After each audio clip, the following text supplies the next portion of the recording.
Namaste, friends. Since the time Senior Kempeoda built his dream township in 1537, Bengaluru was not that big.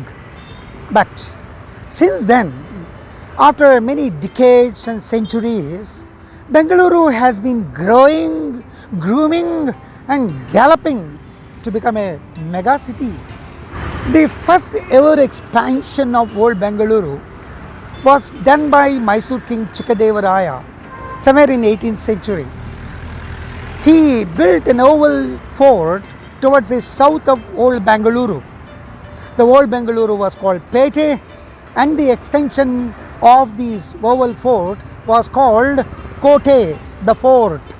In the subsequent centuries, the recent decades, the widening spree of the city is continuing.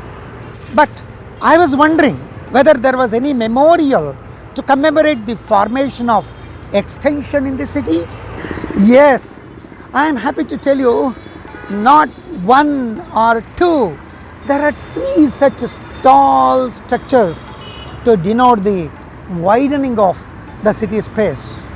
Now, friends, I am standing near one such pillar.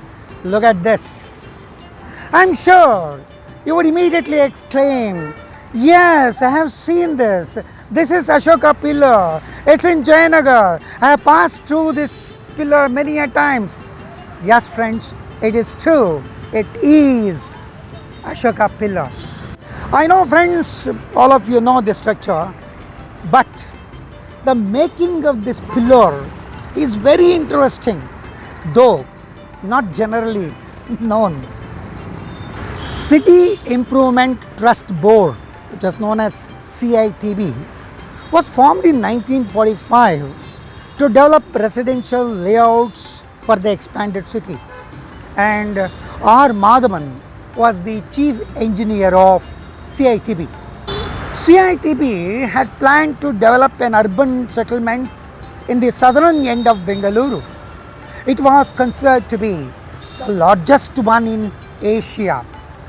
To commemorate such a mammoth project, it was decided to build an inaugural pillar. Also, on the occasion of the 8th successful year of rule of Mysuru Maharaja Jayachamrajendra Wadia, Mr. Madhavan entrusted the task to Mr. P.S. Ranganatha Char of Ranganatha Char and Co. Engineers to build this pillar. Mr. Ranganatha Char was popularly known as PSR Char. The inauguration had to be a very high profile event because it had to be done by the then Governor General C. Rajagopalachari, popularly known as Rajaji, on August 20th, 1948. The time left was hardly 10 days, and in addition to that, the weather was not congenial. In fact, it was not helpful. See, this is P.S. Ranganathar's autobiographical note. I got this copy from his son, Mr. P.R. Ramaswamy. Mr. Char, a versatile person of varied interests, recalls in this autobiography a vivid details of making of this rare memorial in page number 64 and 65 of this autobiography.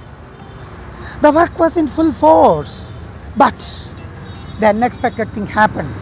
The main sculptor, working on 4 lion faces, went absconding, leaving the people involved in utter confusion. Friends, the time left was only 1 day.